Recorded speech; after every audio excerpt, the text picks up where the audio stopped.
Ko ang tagapagmana ng pinakamayamang tao sa mundo. Shoutout po sa lahat nag-subscribe sa akin, marami po salamat sa inyo. 143. Tigilan na natin to, ipadala mo na yung pera. Magaling akong umarte. Nagulat si Dylan sa sinabi ni James sa kanya. Kita ang pagtataka sa kanyang ekspresyon nang siya ay magtanong, ano? Kung ibig niyong sabihin. Oo nga James, bakit mo sinabi yon? Sa palagay ni Margot, ngayon lamang. Napagtanto ni James na wala na si Margot sa kanya, kaya naman naghihiganti siya sa pamamagitan ng panggugulo niya. Para pigilan siya bago pa man niya masira ang napakagandang oportunidad para kay Margot, tumayo agad siya at sinita siya. Margot, parang hindi ka masyadong nag-isip. Iniisip mo siguro na hindi talaga gustong mag-invest ng taong to sa kumpanya mo, ano? Tumingin si James kay Margot at ngumisi. Anong ibig mong sabihin? Bakit pa ako nagpunta rito kung hindi ako mag-i-invest sa kumpanya ng dalaga na to? Mabilis na sagot ni Dylan. Ano nga ba ang ginagawa mo rito? Hindi mo ba alam kung ano ang sarili mong intensyon? Nakikipagtulungan ka lang naman yata kay Cyrus. Tinuro ni James si Cyrus at inakusahan siya.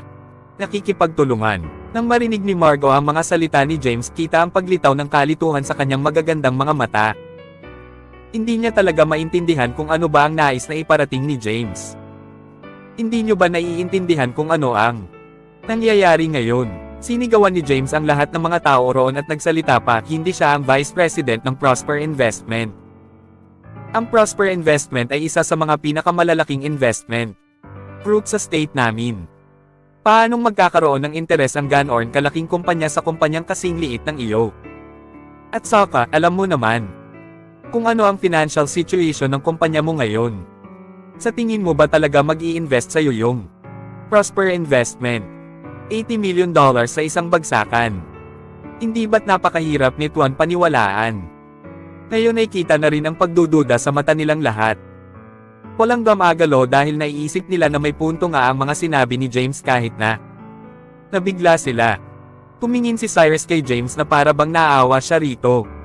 Hindi niya inakalang aabot sa ganitong pag-iisip si James para lamang makuha niya si Margot.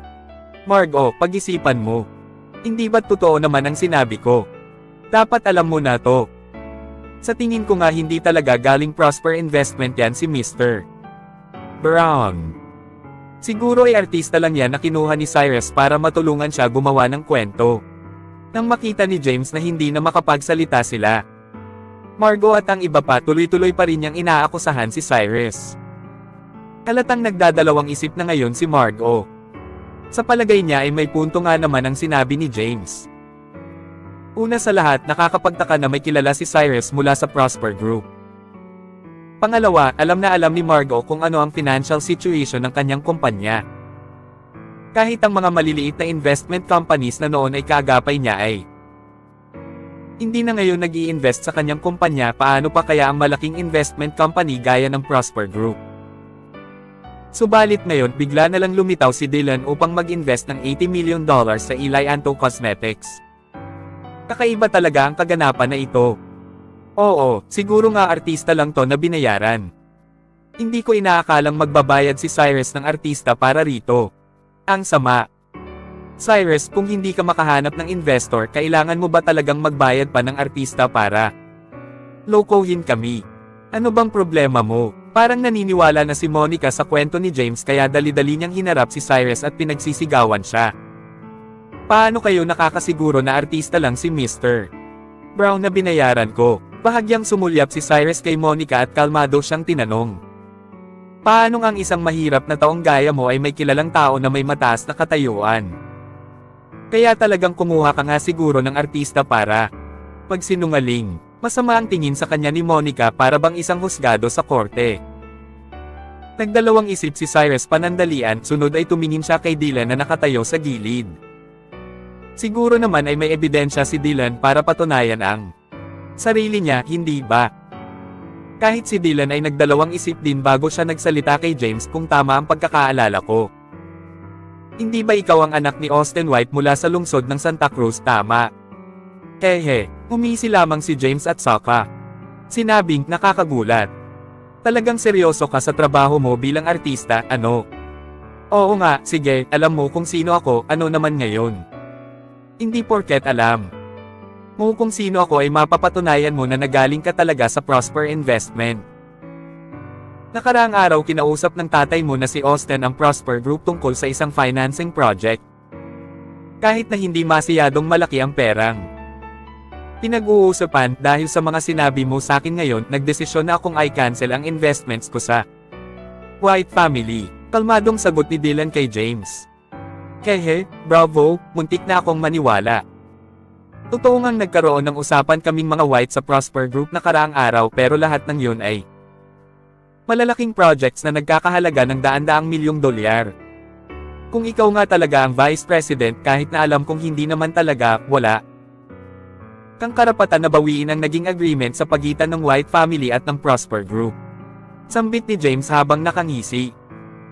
Nakatingin lamang si Dylan kay James habang umiiling, sunod ay sinabi niya, nakausap ko yung tatay mo. Tawagan mo na lang siya ngayon. Oh, mainitan pala ang ulo mo. Tiningnan ni James si Dylan at ngumisi ulit, sunod ay kinuha niya ang cellphone niya para tawagan ang tatay niya para naman mapatunayan na sinungaling si Dylan. James, sa tingin ko hindi mo na kailangan tawagan yung tatay mo, sa sandaling ito, may isang middle-aged na lalaki na nagsalita. Bakit? Tiningnan ni James ang lalaking nagsalita at tinanong ito. Naalala ko na may kinausap ako mula sa Prosper Group nakaraang araw. Ang taong nakausap ko noon ay ang Vice President ng Prosper Group. 100% na peke ang taong ito. Nakangiting sagot ng middle-aged na lalaki. Nang marinig ni Dylan ang mga salitang ito mula sa lalaki, siya ay nagulat, subalit makalipas ang ilang sandali na pagtanto na niya kung ano ang nangyayari. Ang kumpanya na pinagtrabahuan ng middle-aged na lalaki ay mayroon nga talagang cooperative projects kasama ang Prosper Group, subalit nasa business trip si Dylan noong panahon na yon, kaya ang taong nakausap niya ay malamang isa sa mga iba pang Vice Presidents ng Prosper Group. Ang Prosper Group ay ang pinakamalaking investment company sa state, kaya naman, bukod kay Jonathan na General Manager at kay Cyrus na Chairman, mayroon pang 4 o 5 Vice President sa kumpanya, at ang bawat Vice President ay may kanya-kanyang tungkulin. Sa lahat ng mga Vice Presidents na ito, si Dylan ang pinakamakapangyarihan. Nagulat ang lahat sa mga sinabi ng middle-aged na lalaki.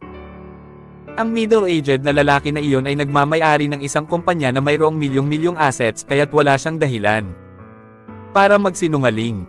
Cyrus, may masasabi ka pa ba ngayon? Pinaba James ang cellphone niya at kinwestiyon si Cyrus. Mariing tiningnan ni Cyrus si James, ngunit kalmado ang kanyang mukha at hindi siya nagsasalita. Dahil alam niya na si Dylan nga talaga ang Vice President, ang isang taong tunay na makapangyarihan ay hindi mawawala ng impluwensya kahit na pinagkamalan pa siyang peke. Cyrus, ang kapal talaga ng mukha mo. Hindi ako makapaniwalang kumuha ka pa ng artista para magsinungaling sa amin. Sa tingin ni Monica, ang katahimikan ni Cyrus ang senyales na totoo nga ang mga akusasyon sa kanya, kaya naman sinigawan niya si Cyrus. Pwedeng peke si Dylan pero hindi peke ang pera niya. Wala nang gana si Cyrus na magpaliwanag pa sa mga taong kaya iyan lamang ang sinagot niya. Kehe, Cyrus, kahit nandito na tayo sa punto na gusto mo pa ring magpanggap. Aminin mo na lang. Nakumuha ka ng artista para matapos na to. Ano bang nakumuha ka ng artista para matapos na to? Ano bang makukuha mo sa paggawa mo ng kwento? Tumingin si James kay Cyrus at ngumiti na may halong panglalait. Nanatiling nakatitig si Margot kay Cyrus. Hindi niya alam kung ano ba ang paniniwalaan niya, dahil wala siyang ideya kung talaga bang galing sa Prosper Group si Dylan. Dylan, tigilan na nga natin ta. Tawagan mo na yung finance department ng kumpanya mo para mag-transfer na ngayon. Biglang lumingon si Cyrus at nagbigay ng utos kay Dylan. Natulala ang lahat nang marinig nila ang mga utos ni Cyrus, lumitaw ang kaguluhang nararamdaman ni James sa mga mata niya. Hindi niya talaga maintindihan kung ano ba ang nangyayari. Kung artista nga si Dylan, bakit mag-uutos ng ganon si Cyrus? Hindi ba't parang naguhukay lang siya ng sarili niyang libingan? Kabanata 144. Hindi ka pa ba pwedeng mag-transfer? Alam ni Cyrus na normal lang para sa mga taong nasa conference room na pagdudahan ang tunay na pagkakakilanlan ni Dylan. Sa kanilang mga mata, si Cyrus ay isang mahirap na estudyante lamang at imposible para sa kanya na magkaroon ng anumang koneksyon sa Vice President ng Prosper Group. Si Callum at Dylan ay dalawang tao na galing sa dalawang magkaibang mundo. Kaya, hindi nakaramdam si Cyrus ng pangangailangan na ipaliwanag ang kanyang sarili sa harap ng paninira ni James at ng iba. Actions speak louder than words, at ang mga taong ito ay walang ibang wikang naiintindihan maliban sa pera. Iyon ang dahilan kung bakit inutusan niya ang mga tao ng Prosper Group na magpasok agad ng pera at hayaan ang pera na magsalita para sa kanila. Ang lahat ay magiging malinaw sa sandaling iyon. Maraming pera si Cyrus ngayon kaya gusto niyang gamitin iyon para bigyan si James at ang iba pa ng sampal sa mukha. Pagkatapos marinig ang mga salita ni Cyrus, sumagot si Dylan, "Sige." Pagkatapos noon, dali-dali siyang lumabas ng conference room nang hawak ang kanyang phone. Pagkatapos makita ng lahat ang pag-alis ni Dylan, sila ay nagtaka. Ang buong conference room ay natahimik. Ang Dylan ba na ito ay talagang galing sa Prosper Group? Mukhang hindi na mapakali ngayon si James. Mabilis niyang nilabas ang kanyang phone upang tawagan ang kanyang ama upang magtanong kung may taong nagngangalang Dylan sa Prosper Group.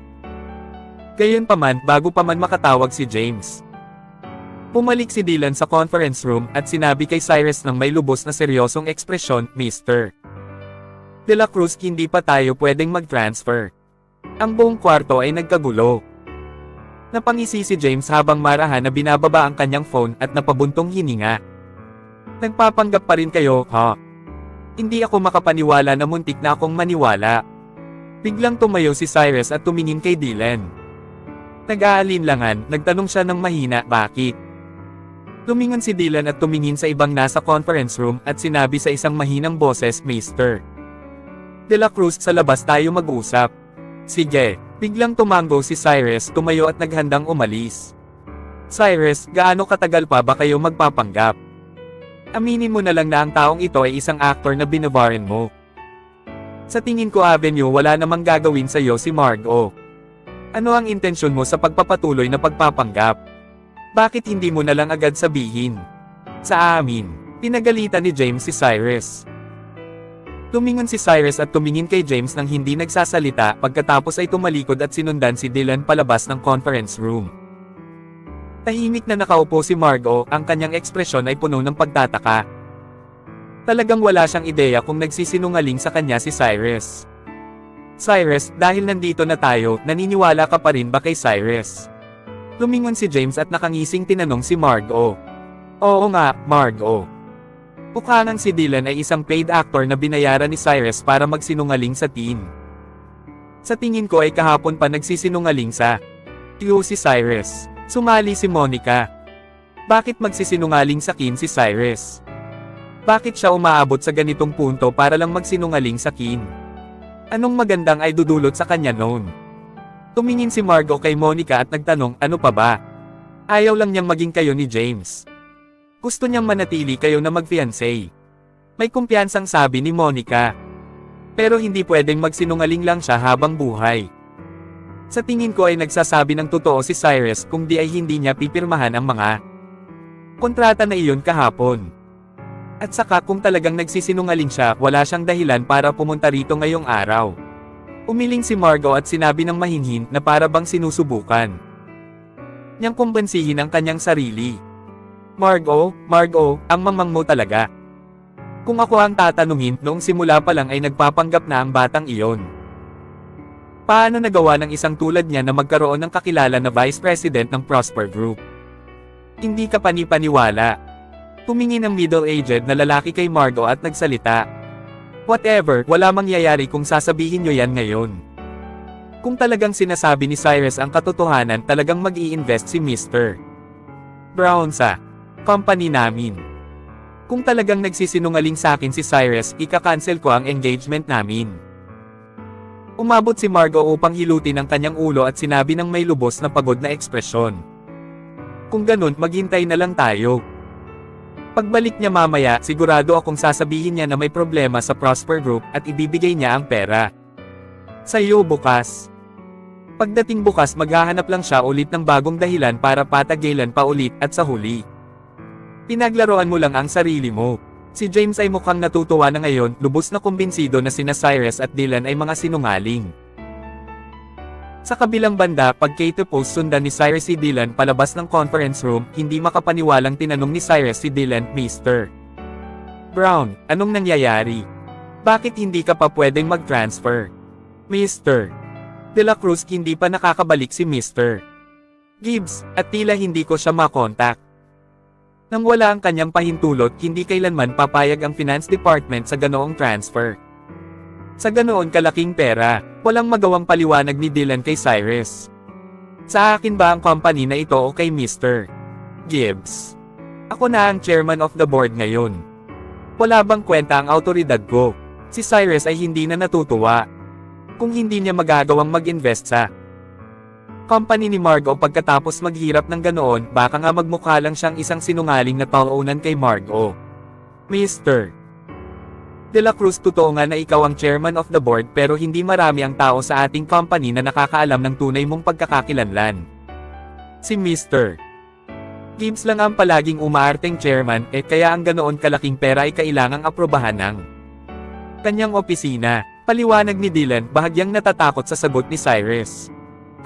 Pagkatapos itong marinig, napahinga ng malalim si Cyrus, pinakalma ang kanyang sarili at sinabi, kung ganon, ano na ang dapat nating gawin ngayon? May pwede tayong gawin. Sa'yo naman ang company na ta, kaya kung talagang nagmamadali ka na makumpleto ang transfer ngayong araw, pwede mong gamitin muna ang pera mo para mag-invest sa company na to. Suhestyon ni Dylan. Hindi yun pwede. Kung gagamitin ko ang sarili kong pera para mag-invest kay Margo, malalaman ni Margo na ang pera ay nanggaling sa private account ko at hindi sa Prosper Group. Mula sa sandaling iyon, mas magiging magulo ang lahat. Umiling si Cyrus. Pagkatapos ay nagtanong, pwede mo bang tawagan si Mr. Gibbs ngayon? Natawagan ko si Mr. Gibbs noong papunta ako rito kanina, pero ngayon mukhang pinatay ni Mr. Gibbs ang kanyang phone, sabi ni Dylan. Tinang ina, ano ba ang problema niya? Bakit palagi siyang wala sa ganitong oras? Nanggigil si Cyrus at napamura ng mahina, isang lubos na naiiritang ekspresyon ang nasa kanyang mukha. Mr. De La Cruz, na delay siguro ang flight ni Mr. Gibbs. Kung wala na tayong ibang magagawa, dapat nating kausapin si Margo at ang iba pang shareholders. Pipirmahan natin ang kontrata at bukas magbabayad. Tiyak na personal nang narito si Mr. Gibbs bukas. Nag-alinlangan si Dylan ng sandali at sinabi iyon. Iyon na lang ang tanging magagawa natin sa ngayon. Napabuntong hininga si Cyrus. Tawagan mo ang mga tao sa company at sabihin sa kanila na ay cancel ang mga cooperative project sa pagitan ng iyong company at ng White family. Sa ganoong pa, kahit paano ay mapapatunayan mo sa kanila ang tunay mong pagkatao. Sige, yan ang pwede kong gawin. Mabilis na tumango si Dylan pagkatapos ay nilabas ang kanyang cellphone upang tawagan ang kanyang mga tauhan. Pagkatapos ng ilang sandali, bumalik sina Cyrus at Dylan sa conference room. Nang makita si Cyrus, nakangising sinabi ni James. Cyrus, tapos na ba kayong mag-usap kung paano kayo magpapatuloy sa pagpapanggap? Putya ni James. Tumingin ng sandali si Cyrus kay James at hindi siya pinansin, ngunit mahinang sinabi kay Margo. Margo, sabi ni Dylan na ang general manager ng kanilang company ay hindi makontak sa ngayon. Sa tingin mo ba ay pwede mong malaipat ang oras ng payment at pagpirma ng kontrata bukas? Hahaha. Natawa ng malakas si James pagkatapos itong marinig, pagkatapos ay sumigaw kay Margo, Margo, hindi ba't sinabi ko naman sa'yo? Saktong-sakto ang hula ko. Walang palya. Alam na alam ko na gagamitin ni Cyrus ang dahilan na yan. Ang lahat ng nasa conference room ay nagsimula na ring tumawa ngayon. Ikaw, paano mo nagawang maging walang hiya? Mamamatay ka ba kung hindi ka makahanap ng isang investor? Kahapon pinatagal mo hanggang ngayong araw. Ngayon, gusto mo namang madelay ulit bukas. Paano bukas? Hanggang kailan mo to patatigilan? Biglang pagalit na sabi ni Monica kay Cyrus. Hindi talaga namin nagawang makontak ang general manager ng aming company. Alam ni Dylan na may kasalanan siya kung bakit hindi naging maganda ang nangyari ngayong araw, kaya binuksan niya ang kanyang bibig upang magpaliwanag. Tama na yan, Mr. Brown. Hindi mo na kailangang magpaliwanag pa. Sa sandaling iyon. Malamig na nagsalita si Margot bago pa man siya makapagpaliwanag. Pagkatapos ay tumayo at lumapit kay Cyrus. Tinatanong siya ng may lubos na seryosong ekspresyon, "Cyrus, sabihin mo na sakin ang katotohanan ngayon mismo. Ang taong ito ba ay isang aktor na binayaran mo?" "Hindi," umiling si Cyrus. "Sige." Hindi mapigilan ni Margot na menes. Pagkatapos ay sumigaw siya kay Cyrus, "Cyrus, kahit sa sandaling ito, nagsisinungaling ka pa rin sa akin. Ayaw na ayaw ko sa mga tao kapag nagsisinungaling sila sa akin. Umalis ka na, ayaw na kitang makita pa ulit." "Margot, hindi mo ba ako narinig? Umalis ka na. Gusto mo bang tawagin ko pa ang security para paalisin kayong dalawa?" Hindi binigyan ni Margot si Cyrus rin magpaliwanag. Dahil sa sandaling marinig niya na gustong patagilan ni Cyrus ang contract signing ng isa pang araw, iyon ang huling bagay na nagkumbinsi kay Margot na nagsisinungaling sa kanya si Cyrus. "MS Suarez, ako ay nanggaling po talaga sa Prosper Group." Lumapit si Dylan upang ipaliwanag ang kanyang sarili. "Wala akong pakialam kung sino ka, hindi ko na kailangan ng investment mo. Pakiusap, umalis na kayong dalawa." Ayaw nang magpatuloy ni Margot na mauto kaya inabot niya ang kanyang kamay, tinuro ang pintuan ng conference room, at sumigaw ng malakas. Tumayo ng sandali si Cyrus at nag-alinlangan ng 2 segundo, pagkatapos ay nagtis at lumingon upang umalis. Noong una ay balak niyang tulungan si Margot dahil sa kabutihan ng kanyang puso, ngunit hindi niya inasahan na wala siyang makukuhang sukli kung di ang paulit-ulit na hindi pagkakaintindi sa kanya ni Margot. Ngayong si Margot ay matigas ang ulo, hindi na naramdaman ni Cyrus ang pagnanais na manatili roon. Pagkatapos makita ni Dylan na paalis na si Cyrus, dali-dali niyang sinundan si Cyrus palabas ng conference room. Ang mahirap ay palaging magiging mahirap kahit nasubukan niyang magbihis na parang isang prinsipe. Kalaunan, lalabas din ang katotohanan. Nagpakita si James ng natutuwang ngiti noong nakita niyang paalis na si Cyrus. Thud, thud, thud. Gayunpaman, noong palabas na si Cyrus ng pintuan ng conference room, nakarinig siya ng mabilis na pagyapak ng paa. Sa sumunod na segundo, ang pintuan ng conference room ay bumukas. Si Jonathan ay pumasok ng conference room. Nanigas si James noong nakita niya si Jonathan. At ang ngiti sa kanyang mukha ay agad na naglaho. Kabanata 145. Bahagyang naguguluhan. Si Dylan ay hindi masyadong kilala sa lungsod ng Santa Cruz City, kaya hindi maraming tao ang nakakakilala sa kanya. Gayunpaman, iba si Jonathan. Ang sinumang makaramdam ng daloy ng tubig sa ilong ng kayamanan sa lungsod ng Santa Cruz City ay kilala si Jonathan. Kaya noong dumating si Jonathan sa conference room, ang lahat ng naroon ay natuliro. "Mr. Bo Cyrus, I'm so sorry, may kinailangan kasi akong gawing mahalaga ngayong araw kaya medyo na late ako. Para mapanatiling sikreto ang tunay na." Pagkatao ni Cyrus, nagpaliwanag si Jonathan sa isang tono na para bang nakikipag-usap siya sa isang kaibigan. "Ayos lang," sagot ni Cyrus, ang kanyang boses ay mahinhin. Nang marinig ang usapan sa pagitan ni Cyrus at Jonathan, ang ekspresyon sa kanilang mga mukha ay tila mas nagulat dahil hindi nila kailanman inasahan na sina Cyrus at Jonathan ay magkakilala. Ang buong conference room ay natahimik, sa sobrang tahimik ay tumaas ang kanilang mga balahibo. Walang sino man ang naglakas ng loob na huminga dahil ang eksena sa harap nila ay masyadong mahirap paniwalaan. Marahan na tumingin ang mga mata ni Margot kay Cyrus. Ganap siyang kumbinsido na nagsisinungaling sa kanya si Cyrus, ngunit ngayong lumitaw na si Jonathan, isa iyong patunay na ang lahat ng sinasabi ni Cyrus ay totoo. Talagang ang nakahanap siya ng isang investor. Ngayon, wala nang sino man ang may lakas ng loob na questionin pa ang binata. Nanlaki muli ang mga mata ni Monica at napatitig siya sa gulat. Paano nakilala ni Cyrus si Jonathan? Wala siyang ideya kung paano ipaliwanag ang nararamdaman niya sa sandaling iyon. Gayunpaman, si James ang may pinakakatawa-tawang ekspresyon sa kwarto. Napanganga siya habang nakatitig kina Cyrus at Jonathan.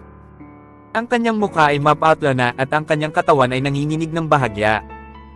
Ngayon ay isa na siyang kalahating tao at kalahating takot.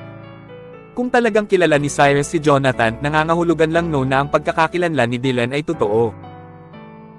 Kung talagang si Dylan ang Vice President ng Prosper Group, ang sinabi ni Dylan kanina tungkol sa pag-cancel ng cooperative project sa pagitan ng kanyang pamilya at ng Prosper Group ay talagang totoo. Kapag nalaman ng ama ni James, si Austen, na siya ang dahilan kung bakit nawala ang investment na lubos niyang pinaghirapan na makuha, malamang ay bubugbugin niya si James hanggang mamatay. Thud. Thud. Noong lubos na nag-iisip si James ng paraan para mailigtas ang kanyang sarili pagkatapos ng lahat ng nangyari noong araw na iyon, mayroon pang isang tunog ng pagyapak ang nanggaling sa labas ng kalaunan. Ang pinto ng conference room ay muling bumukas. Isang middle-aged na matabang lalaki ang pumasok sa conference room. Nang makilala ang lalaki, si James ay naniga sa kanyang pwesto. Ang kanyang mga mata ay nanginginig sa takot na uutol niyang sinabi, "Dad. Dad, anong ginagawa mo rito?" Ang taong dumating sa sandaling ito ay walang iba kundi ang ama ni James, si Austen. Habang siya ay nasa trabaho, biglang natanggap ni Austen ang balita na ang Prosper Group ay kinansela ang lahat ng kanilang investment sa kanilang company. Ang investment na ito ay mahalaga sa pamilya White. Sa sandaling ay cancel ng Prosper Group ang kanilang investment, nangangahulugan lamang iyon na ang mga dating pinaghirapan ng pamilya White para sa kanilang company ay napunta lamang sa wala. Dali-daling tinawagan ni Austen ang mga tao sa Prosper Group at sa wakas ay nalaman na iyon ay dahil ang kanyang anak na si James ay ginalit si Dylan, ang Vice President ng Prosper Group. Dahil ang posisyon ni Dylan sa Prosper Group ay ikalawa lamang sa General Manager na si Jonathan, walang magagawa ang paghingi niya ng awa.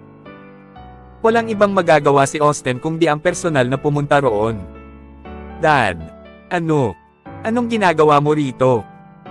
Nahulaan na ni James kung ano ang nangyari sa sandaling makita niya si Austen, ngunit nagtanong pa rin siya ng kinakabahan. "Ikaw Jigo ka, papatayin kita." Hindi na nagpigil pa, sinugod ni Austen ang upuan ni James, inangat ang kanyang kamay upang sampilan ng malakas ang mukha ni James. Clap! Umalangaw-ngaw ang malakas na ingay. Napatras si James pagkatapos ay napaupo siya sa lupa. Tumitig si Margot kay James. Una, dumating si Jonathan, at ngayon ay si Austen. Silang dalawa ay naroon sa kanyang company. Riso lang ang paliwanag sa lahat ng nangyayari. Hindi kailanman nagsinungaling sa kanila si Cyrus, at si Dylan nga ang Vice President ng Prosper Group. "Dad, bakit mo ako sinampal?" Tinawakan ni James ang kanyang mukha at sumigaw kay Austen ng may lubos na seryosong mukha. "Ikaw Jigo ka, sa tingin mo ay nasa iyo na ang lahat, ha? May ginalit ka pang taong tulad ni Mr. Brown. Gusto mo na bang mamatay ka?" Habang nagsasalita si Austen, inangat niya ang kanyang kamay upang sampilan ulit ang mukha ni James. Nakatanggap muli si James ng malakas na sampal at tumingin ng masama sa kanyang ama ng may pulang mga mata. Alam niya sa kanyang puso na siya ay nasa isang malaking bulok kung di ay hindi magiging ganito kagalit si Austen. Para kay James, si Cyrus ay isang talunan at mahirap na lalaki lamang. Gayunpaman, sa wakas ay natindihan niya na ang pagkakakilanlan ni Cyrus ay hindi kasing simple ng naisip niya. Imposible para sa isang simpleng mahirap na lalaki na makakilala ng mga taong tulad nina Jonathan at Dylan. "Mr. Brown, I'm so sorry sa kung ano man ang nangyari ngayong araw.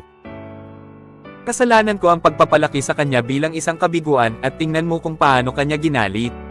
Sabi ni Austen kay Dylan nang may nagsisising ekspresyon pagkatapos sampilan ng 2 beses si James. "Ayos lang, hindi naman ako nababahala sa mga ganiyang tao." Mahinang sabi ni Dylan. "Kung ganun, Mr. Brown, maaari mo ba ipagpatuloy ang investment ng Prosper Group sa pamilya White?" Tanong ni Austen nang may umaasa ngunit pilit ng ngiti. "Kahit ngayon, may lakas ka ng loob na isama sa usapan ng aming investments." Hindi mapigilan ni Dylan na mainis at sinabi ng seryoso, "Naging maawi na ako noong hindi ko dinala ang bulong ito sa pamilya White. Mula ngayon, ang Prosper Group ay wala nang kinalaman pa sa pamilya White. Mr. Brown, ikaw, bam!" Sa anunsyo ni Dylan, naramdaman ni Austen ang pagdilim ng kanyang paningin, at ang sumunod na nangyari ay bumagsak siya sa sahig bago pa man siya matapos sa pagsasalita. Ngayong ginalit ng pamilya White ang Prosper Group, hindi iyon isang simpleng bagay na hindi na nila kailanman makakasama muli ang Prosper Group. Alam ng lahat kung anong klase ng existence ang mayroon ng Prosper Group sa lahat ng enterprises sa lungsod ng Santa Cruz City. Sa sandaling galitin ng isang company ang Prosper Group, iyon ay nangangahulugan ng isang social at economic debt para sa kanila. Ang bawat business owner sa buong lungsod ng Santa Cruz City ay hindi na makikipagtulungan pa sa company nagmamalit sa kaya. Ang mga sinabi ni Dylan sa sandaling iyon ay katulad ng pagdeklara ng death penalty sa negosyo ng pamilya White. Tumingin ng blanko si James sa kinatatayuan ni Cyrus. Hindi niya kailanman naisip na ang negosyo ng kanyang pamilya ay magiging ganito nang dahil kay Cyrus. Walang anumang magandang nangyayari sa sinumang manggalit sa Prosper Group sa lungsod ng Santa Cruz City. Ang lahat ng naroon sa conference room ay tulirong tumitig kina Cyrus, Dylan, at iba pa tila natatakot na ngayon. Hindi lang ang pamilya White ngunit lahat kayong narito ay hindi na pwedeng makipagtulungan pa sa Prosper Group mula sa araw na ito. Dineklara ni Dylan ang death penalty sa mga negosyo ng mga taong naroon sa conference room. Ang mga taong kanina'y natutuwa sa kamalasan ni Cyrus ay natuliro na sa anunsyo ni Dylan. Si James ang mastermind ng lahat ng mga nangyari ngayong araw habang ang iba ay mga kasabwat lamang. Ang dahilan kung bakit ganito ang kinikilos ni Dylan ay para matuwa si Cyrus. Alam niya na si Cyrus na ang tunay niyang boss ngayon. Ikalawa, ang mga taong ito ay pinahiya siya sa conference room, tinatawag siyang isang paid actor. Pinipigilan lamang ni Dylan ang kanyang galit at sa wakas ay nilalabas na niya ang lahat iyon ngayon. Tumitig si Margo kay Dylan ng may malaki at nagniningning na mga mata. Sa sandaling iyon ay saka lamang niya naintindihan kung gaanong makapangyarihan ang Prosper Group. Sa isang pangungusap lamang, may kakayahan si Dylan na payakan ang isang kwarto na puno ng mga lalaki. Mr. Brown, Mr. Brown, nagmamakaawa ako sa'yo, bigyan mo ako ng pagkakataon, please. Hindi talaga ako marunong kumilala ng kadakilaan kahit nasa harap ko na iyon. Ang middle-aged na lalaki na lubos na pinahiya si Cyrus ay tumakbo kay Dylan at lumuhod sa lalaking nasa harap niya. Opo, Mr. Brown, pakiusap, bigyan mo kami ng pagkakataon. Ang lahat ng mga shareholders ay mabilis ding lumuhod sa harap ni Dylan. Sinuko nila ang kanilang dignidad para lang mabuhay. Si Jonathan ay wala sa mood na panoorin ang mga taong ito na magmakaawa kay Dylan, kaya lumingon siya at mahinang tinanong si Cyrus, Cyrus, sa tingin mo ba ay dapat pa rin akong mag-invest sa company ni Mr. Suarez? Nang marinig ito, marahan na lumingon si Cyrus at tumingin kay Margo. Tumitig din si Margo kay Cyrus ng may malaki at nagniningning na mga mata. Nagkatitagan silang dalawa. Ngayon ay wala nang masabi pa si Cyrus. Kabanata 146. Calum, patawarin mo ako. Kung hindi lang itinulak ni Margo palayo si Cyrus at nagsabi ng masasakit na salita sa kanya, sasabihan na sana ni Cyrus si Jonathan na mag-invest sa kumpanya ni Margo. Subalit, ang ginawa ni Margo ay labis na galitin si Cyrus. Hindi alam ni Cyrus kung ano ang dapat niyang gawin sa sitwasyon na to. Nanigas si Margo habang siya ay nakatingin kay Cyrus, idiniin lamang niya ang mga labi niya nang hindi nagsasalita. Nagsisisi siyang sinabi niya ang mga salitang iyon kay Cyrus dahil nalaman niyang hindi naman pala talaga siya nagsisinungaling at talagang tinulungan niya si Margo na makahanap ng mayamang investor. Inihiling niya na sana ay naniwala siya noong una pa lang sa kanya. Kung hindi niya ginawa yun, di na sana aabot sa ganitong punto ang mga kaganapan. Wala nang magagawa si Margo kundi humingi ng tawad kay Cyrus ngayon. Mababankrupt ang kanyang kumpanya kung hindi mag-i-invest si Jonathan sa saka nila. Dahil sa totoo lang, nasa malaking problema rin ngayon si James at ang pamilya niya. Hindi nila matutulungan si Margo ngayon. Sa sandaling ito, si Monica na kanina'y nagpapairal ng kay-abangan ay ngayon nakayuko at nagsalita. Cyrus, patawarin mo na ako. Pakiusap, tanggapin mo itong apology ko. Kahit na hindi niya pa rin alam kung bakit may kilala si Cyrus na kasing yaman ni Jonathan, nasisiguro niyang hindi nga talaga nagsisinungaling si Cyrus sa kanila. Kaya naman nanghingi siya ng tawad kay Cyrus na para bang napapagtanto niya na nasobrahan siya sa galit niya kanina. Nabigla si Cyrus nang marinig niyang humingi ng tawad si Monica at walang emosyong tumingin sa kanya. Seryoso ba? Humingi ka talaga ng tawad sa akin? Sandali, alam mo kahit na loser ka pa rin sa paningin ko, tingin ko naman hindi ka sa amin nagsinungaling. Mali na ang mga nabitawadan ko sa'yo. Nakaraang gabi. Naging madulas ang dila ko at nanghihingi ako ng tawad para rito. Sana mapatawad mo ako, bulong ni Monica. Si Monica, sa totoo lang ay hindi isang mahiyain na tao. Sa halip siya ay nagsasabi ng kanyang gustong sabihin basta na lamang.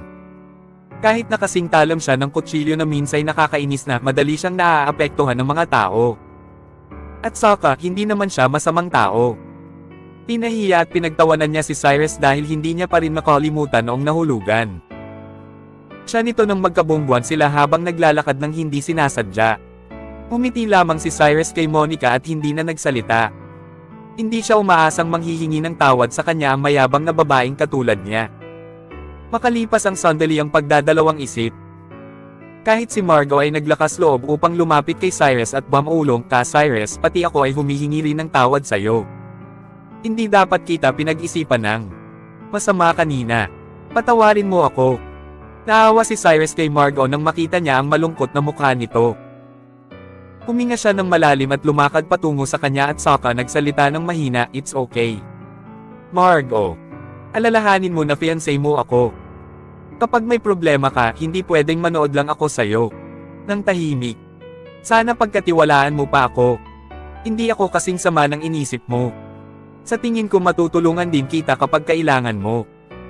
Nang marinig niya ang mga sinabi ni Cyrus, nahiya si Margot lalo, pulampla ang kanyang pisngi sa sobrang kahihiyan. Tama nga si Cyrus. Hindi siya pinagkakatiwalaan ni Margot dahil ang iniisip niya ay wala naman siyang kwenta. Mas mainam na maniwala siya sa outsider kaysa sa katulad ni Cyrus.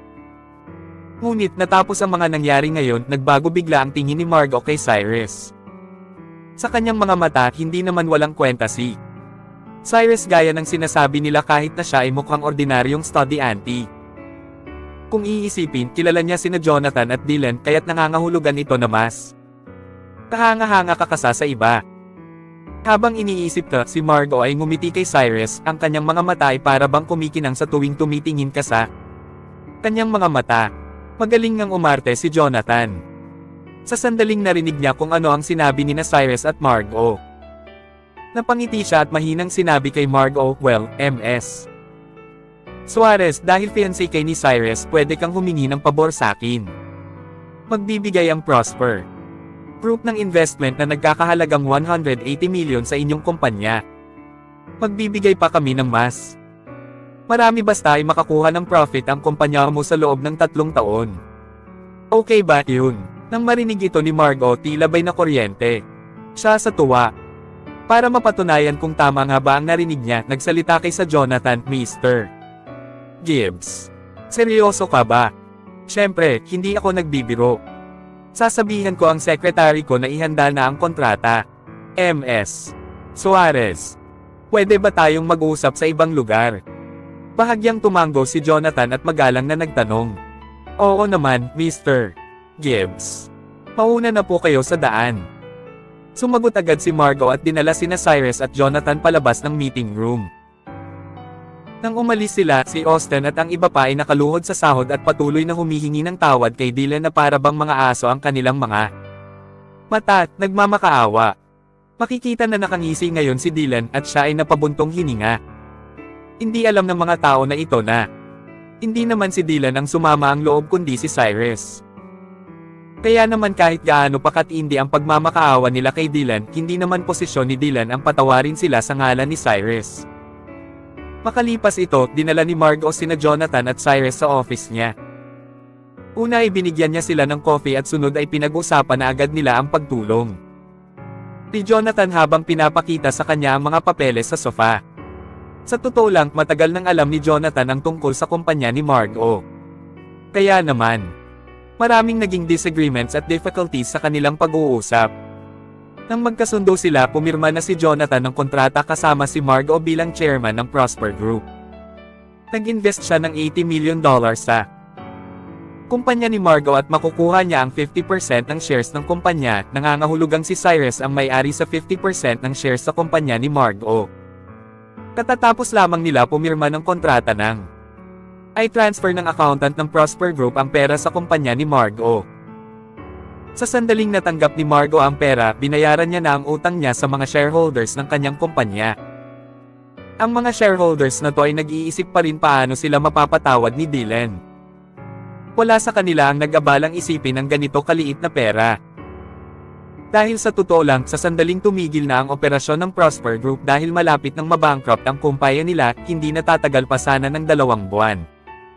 Kulang ang pera na hawak sana nila ngayon para bayaran ang mga bankruptcies ng kumpanya. Labis na sumama ang loob nila. Kung iisipin, plano nilang pabanguhin si James at ang pamilya niya upang gamitin ang krisis ng kumpanya ni Margo. Subalit, baligtad ang nangyari, hindi nila nagawang pukawin ang atensyon ni James. Subalit ngayon ay nag-offer pa sila ng mas kilalang mayaman na tao, inisip pa rin nila kung gaano ka-ignorant sila. Nang pirmahan ni Margo ang kontrata nilang dalawa ni Jonathan, pinakilala niya ng mabilisan ang kumpanya niya, lalo na ang brand na ginawa niya. Interesaso si Jonathan sa kanyang cosmetics brand. Naniniwala siya na kung maayos ang pamamahala ni Margo sa kumpanya niya, tiyak na ang brand niya ang magiging bagong trend. Pagsapit ng alas 5 ng gabi, sila Cyrus, Jonathan, at Dylan ay papaalis na sana sa kumpanya ni Margo. Initid sila ni Margo hanggang sa entrance ng kumpanya bilang paggalang. Base sa nagniningning ng ngiti sa kanyang mukha, para bang maligaya na siya ulit. "All right, Ms. Suarez. Pwede ka nang bumalik sa trabaho. Aalis na kami," magalang na sambit ni Jonathan kay Margo habang nakangiti. Maligaya nga talaga si Margo kaya't siya ay sumagot din ng nakangiti. "Okay, Mr. Gibbs. You're welcome to visit my company kahit anong oras pa yan. I would appreciate it if you could give me some advice. Salamat." Paalam. Bahagyang tumango si Jonathan at lumakad na patungo sa kanyang Mercedes-Benz. "Paalam, Mr. Gibbs." Tinitigan siya ni Margo at kumaway habang nakangiti. Sa sandaling lumingon si Cyrus at hahakbang na sana palabas, nagdalawang isip muna si Margo bago siya talagang pigilan. "Cyrus, sandali lang. Mayroon akong gustong sabihin sa'yo."